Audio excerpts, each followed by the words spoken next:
time to get fluent and chill with Anthony K of Sports Fluent and Jermaine J. Dub of Chilltown Hoops. Welcome to Fluent and Chill. I'm Anthony K from Sports Fluent, and I'm here as always with J. Dub from Chilltown Hoops. Jay, how you doing, man? Yeah, running good this morning. Running good. So there was a game last night. It was in the NBA. I think yes, it was. I think it was important. Yes, it was very important, no doubt. For the first time in 50 years, the Milwaukee Bucks win an NBA championship behind 50 points from Giannis Antetokounmpo, who, as a rookie, I think they won 15 games. Yeah. So we always start with the winning team. It was such a good series. You know, part of me, although we both picked the Bucks to win in Game 6, part of me wanted it to go 7 games. Tell me about what you saw out of the Bucks, because they started out early, started out fast, made me nervous, right? That team that starts out in the first quarter always makes me nervous. And, you know, to Phoenix's credit, they came back. You know, they were down. They tied it up. It was a game.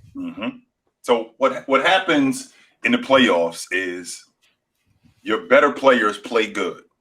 And then there comes a time in the playoffs where your best player, we're going to need you to do something special. And that's what happened last night. I'm watching Giannis, and it looked like the attitude was, we need 50 from you tonight. And he goes, I'll do it. If that's what it's going to take, I'll do it.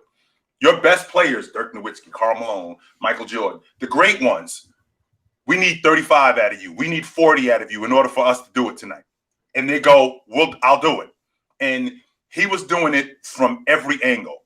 He wasn't doing it just on the block. He wasn't just doing it in transition. He was doing it everywhere. He was rebounding the basketball. He was blocking shots. He was incredible in transition. He was knocking down the mid-range. He made 17 to 19 free throws. When he's got that going, forget it. You got no shot, because now you can't foul him. So he just got it going last night, and he got it going early. What it looked to me like Chris Middleton. He looked like Scottie Pippen did when Jordan gets going, where he just goes, I'm just going to get out of the way, and I'm going to let you do you, and I'll get involved when you need me to. But otherwise, you do what you need to do, and I'm right here when you need me. They won the dirty work battle, which they've done that all series. I think they out-rebounded them 53 to 37, including 11 to 6 on the offensive glass. That's always been their problem. And that's just an effort thing. More than anything, that's absolutely an effort thing. Bobby Portis, me and you and I have been talking about this from the minute this series started. He needs to play. And he needs to play often, because he's an energy guy. And he gave them everything that they needed off the bench last night. I thought Coach Bud did a good job in shortening his rotation. And I don't really talk much about him and his coaching, but I thought he did a good job last night in shortening his rotation and sticking with the guys who got him there. Most of the finals he went about 8 deep. And last night, technically he went 8 deep, but Teague only played 2 minutes. No. So really it was 7. And the reason I cut you off there for a minute is because I wanted to speak a little bit more about Giannis, because there were times in that game, to your point, where you saw him just saying, give me the ball and let me take care of this. And whether it was on the wing or driving from the top of the key.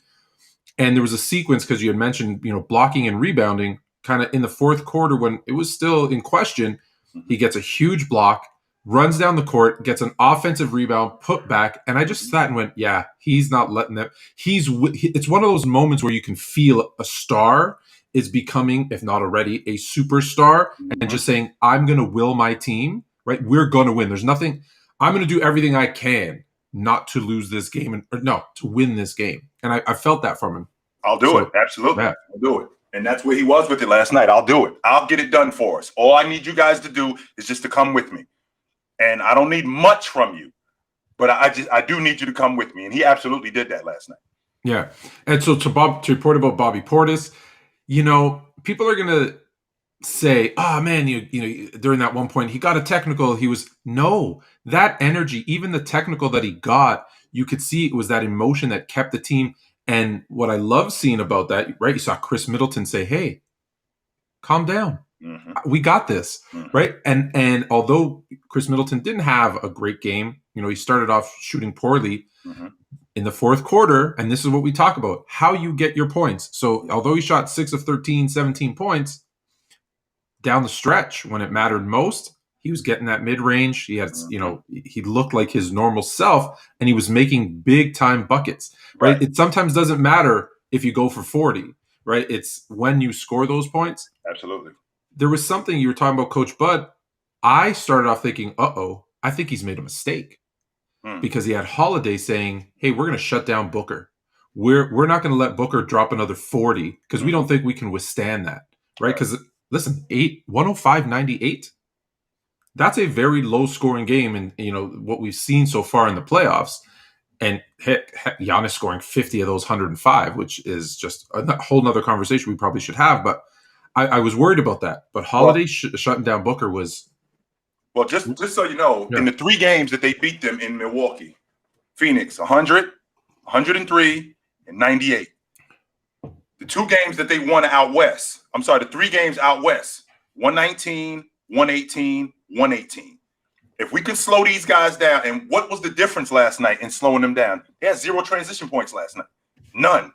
They didn't score in transition at all last night. And that was huge. And what it looked to me like the game plan was, Book, you're not beating us. Chris Paul, you're going to have to go for 35. You're going to have to go for 40. Ayton, you're going to have to go for 25 and 20 in order for that to happen. But Book, you're not doing it. One of these other guys is going to have to do it. And Holiday did a great job on making it. I didn't see anything, not simple, but I didn't see anything relaxed from Book last night. Holiday made it really difficult on him the entire night. And not only did he make it difficult on him, he made it clear from Coach Bud, don't take me out. I'm not coming out of the game tonight. I'm playing every minute of this game tonight. Don't take me out. And Giannis almost gave me that attitude because I was trying to figure out why he came out the game. I'm thinking, don't take me out neither. No, don't take me out. Leave me in the game because we are not going back to Phoenix tomorrow. Yeah. Holiday played, I think, 46 minutes. Giannis played 42, but you could see they were picking their spots, right? It's like there's 24 seconds left in the third quarter. Okay, let's give him a breather because that ends up being like a 5-minute break, right? I saw that too. And listen, that's why I said early on, I thought it was a mistake. I'm like, but you were winning. The formula was working. Holiday stopping Paul, picking him up full court, not letting the offense get going. And then as the game progressed, obviously I was like, oh, wow, that's actually smart what they did. Because Booker was going off. Hey, let's shut him down because we know, to your point, if they can score 110, 115, we're in trouble. We're not going to be able to keep up with that. Absolutely. Both teams, I get it. It's a finals closeout game. You knew the percentages were going to go down, right? Because in game 5, they shot 50-something% and 60% from 3. Last night, 44 and 45% from the field, 24 and 22% from 3. The D, and people are say, "Oh, they were nervous." I saw defense is what I saw. A lot of that had to do with Holiday, and a lot of that had to do with Middleton on the perimeter. I mean, between Book and Jay Crowder, 2 for 11 on the long ball, and a lot of that was due to they didn't get anything in transition because that's who Phoenix is. Phoenix is a team that wants to play fast. And they slowed their transition game down. So they weren't really able to get into a rhythm, not much last night. And with Crowder and Book being their long ball shooters and keeping those guys off balance and making them especially Crowder in particular, making him put the ball on the floor, that really threw his rhythm off completely. So Book going 0 for 7 from 3, that was because Holiday made it difficult for him, not just in transition, but he made it difficult for him with his touches. So he was never able to get into a rhythm. So when he was able to get open shots, he was looking around to see where Holiday was because he was so used to having him around. And the same thing happened with Chris Paul. Chris Paul wasn't able to get into a rhythm because he's so used to Holiday hounding him that when he was open, it was almost like it was a shock to him where he was able to bring the ball up the floor with no pressure. It was almost a shock to him where should I play fast? Should I slow down? Is this guy going to come get me? So it was very much a different thing last night. And the defense and the rebounding was the difference in that game last night. 2 of 16 Booker and Crowder. 2 of 16. 2 of Sure. 16. Mm-hmm. And, it's funny that you say about looking for Holiday. It reminded me, when there's like a supreme shot blocker and every time you penetrate and you drive to the rim, you're half trying to score and you're half trying to make sure where that person is. Mm-hmm. That's what it felt like on the perimeter, which is rare, where you're right. Paul was looking, is Holiday here? Booker was like, is he there? And then to make it matters, I guess, better for the Bucks, I noticed that, you got Holiday on him, and then they would throw PJ Tucker, Middleton, just at Book, right? They got a couple steals that way where, it wasn't, I don't want to say like a solid double team. There were some double teams, but I mean, just more like that play that we saw at the end of Game 5, where once Book starts to dribble, just throw a guy at him because, listen, you can steal the ball from him. That's something he's going to have to work on, right? He's going to get back in the lab this summer and work on what he does when they throw those double teams at him, because it happened 2 or 3 times last night. Mm-hmm. I saw a graphic come up about Chris Paul's, and listen, I think Chris Paul, forget his age, I think Chris Paul had a nice series. His first finals appearance, he played well, but prior to last night's game, the graphic was this. In the first round, Paul had 9 turnovers. In the second round, he had 5. In the third round, he had 8. And before last night's game, so in 5 games in the finals, he had 18. I'm not even blaming Chris Paul. I'm not going to say, Chris Paul needs. No, I'm giving all the credit in the world to Holiday. Because and the Bucks defense. Let's not just put it all on Holiday, although we know he was the catalyst of it.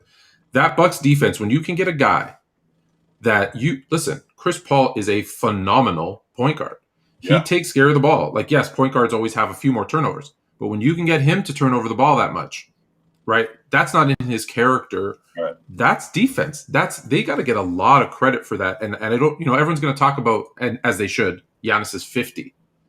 But this series was one on the defensive end, right? We did the same thing, Tone, in 2011, where LeBron basically collapsed in the finals, and what we said was LeBron choked, and we completely left out the fact that Dallas was the top 6 defensive team that year. So we're talking about this Milwaukee team, and people are going to talk about how Chris Paul choked. Milwaukee got 2 first-team All-League defenders, 2 of them. So it's not like that they got guys that just play defense. And Middleton, not this season, but Middleton has been an honorable mention All-League defender. So these guys did a really good job on Chris Paul. We can't just say that Chris Paul, he choked. Jrue Holiday is a first-team All-League defender who did a really good job of limiting Chris Paul's vision, slowing up his transition game, keeping the ball away from him. He did a great job in that. That wasn't a situation where, Chris Paul just choked and he couldn't get it done. No, he went up against a great defensive player, and the great defensive player made it difficult on him, and that was the difference in Chris Paul's play. It's easier to say, hey, they choked, and throughout the years you see it. But to your point, you've got a team that has Giannis, Holiday, and Middleton. I think is an underrated defender. Mm-hmm. We've seen when you have a team that has enough offense and 3 guys who can play, and let's not even forget PJ Tucker, right? When you have those guys who can play defense on your best guys. Yep. And the offense has to come from somewhere else. And most teams don't have that, 4th, 5th, 6th option that can score. No, it's going to be difficult, right? So, like I said, I wanted to call that out because I know that the people are going to start saying, Chris Paul finally got the finals. Look what he did. And listen, going into it, I was one who said, I don't know that what can Chris Paul do? He played really well. I think people are going to knock him, but I think Chris Paul had a nice finals. I think they just ran into a team that knew how to scheme and defend them. And listen, I think the Bucks were the better team. And they showed it this series. They lost the first 2, figured out what they needed to change, and won 4 in a row. So you can't, and it's not about, every year it's this person was injured. It wasn't about injuries. It wasn't about any, no asterisks. This team just played better down the stretch and did the right things on defense, scored enough points, and won it. So congratulations to the Suns on making it to the finals. Obviously, congratulations to the Bucks on winning their first, like I said, in 50 years. So now what's next? If you're the Bucks, you're assuming, hey, let's make sure everybody's. And I think, listen, Middleton, Holiday, Giannis are all signed, so they're all coming back. So obviously they're going to run it back, and obviously they'll go into the next season unless it's actually funny. Let me ask you this: I was about to say they'll go into next season as the favorites to repeat, but they might not, right? Because of if Brooklyn's healthy. Yep. Let's make sure we remember that they finished third in the East. Milwaukee did, and KD missed half the season. Embiid missed a month. So we can't run it back with the group that we have. Now, with the core that we have, with Middleton, Holiday, and Giannis, absolutely we'll bring them back. And we got to get Portis back in here, but we got to shore up the bench. We got to get ourselves another playmaker on the wing. We got to get ourselves another shooter. And I think that we need to get longer on the perimeter also. But there's no question that those other teams, Brooklyn's going to be back. And I've said this in the past, Tone, that I know who KD is. I've seen who Irv is. And I also know who James Harden is too. Yeah. So I'm not sold on Brooklyn. I'm just not. No, I'm with you, but the reason I brought it up is this might be the first time a team brings everybody back from a championship and they're going to be, the second or third, at best, the second or third team in their division or in their conference the next season, which, because the hype train's going to build up the Nets, right? Assuming they're all back. Mm-hmm. Philadelphia is going to have to make a change, whether it's bringing in someone, there's obviously some cap restrictions, but they're going to figure out a way to bring in someone either to complement Simmons and Embiid, or they're going to trade Simmons, and they should bring in something nice to go with Embiid. So there's going to be that hype around their new team, and and other teams in the East, right? The Miamis, the Indianas, whatever. Correct. So there's going to be other teams there too. On the Phoenix side, Chris Paul already made it very clear in his post game. He's not retiring. I'm not going nowhere. I'm not going anywhere. I'm not going anywhere. I'll be back next season. So do you think he's back in Phoenix? Yes, I do think he's back in Phoenix, because if I'm not mistaken, that team didn't make the playoffs last year without Chris Paul. They basically brought the same team back from last year, but just added Chris Paul, and they're in the finals. Now the question is at what rate do we get Chris Paul back? I think he'll be 37 by the time the season starts. So we got a guy who I don't know how much more he's got in the tank. He's probably got another year, maybe 2 years tops before he's done. So I don't want to strap myself in terms of salary, but I also still want to be in the middle of it in contention, because the Western Conference is a nightmare, and the Lakers will be back next year. Denver's going to be back next year. The Clippers are going to be back. So it's going to be interesting to see what they do with Chris Paul. But I would be surprised if they let him walk out the door. I'll pause you for a second and say, will the Clippers be back? Because if Kawhi leaves, that's right. Leonard is hurt, man. He blew up his knee. So is he healthy? And then does he stay because he's opted out? So there's a lot of players that there's gonna be a lot of movement this offseason. I think we're gonna see we're gonna be in here, at least once a week, giving updates on trades, free agencies. Obviously, the draft's coming up on the 29th. But I think we're going to see a crazy offseason, and we're going to see a lot of people shifting around now that they understand the balance of power. When I look at the Suns, I think it's James Jones there. He's got to make a tough decision. I've got two really young budding superstars, obviously in Booker and Ayton, who have now been to the finals. We know that there's things they got to work on, but look, that last game they looked their age, and I'm not saying that in a bad way, but they look like, hey, we've got some things to work on, and I think the Bucks exploited those things. Do you go with a younger? Listen, it's not easy to get a younger point guard, especially to the caliber of Chris Paul. But do you think, hey, do we make some moves and bring in a younger point guard that can now grow with these two guys? Do we stick with the now 37-year-old? Again, it depends at what price. Like if Chris Paul says, I want max money, I don't think he's going to do that. But if he says, I want max money, hey, sorry, there's nothing we can do. Yeah. Right? Does Paul taste that final and say, I want to win? What's my best chance of winning? And I'm not saying it is, but maybe it's going to play with AD and my guy LeBron. Maybe. Right? At a discount, because listen, when LeBron and AD are healthy, that's a team that's finals potential, right? I don't think we're talking about. I don't think we're talking about Phoenix. If James and AD were healthy, I don't think we're talking about them. Yeah, I agree with you. So does he say, "Hey, what's my?" Because listen, and I'm not saying this is a good thing, but we've created this where if you don't win a chip, your legacy, and these guys think about their legacies. You know this. Yes. My legacy isn't. I'm gonna get treated like Chuck. Like I feel bad for Barkley because as great of a player, Hall of Famer that he is, every time he says something, what do people do? Like even Draymond Green, he's got no rings. He's got no ring.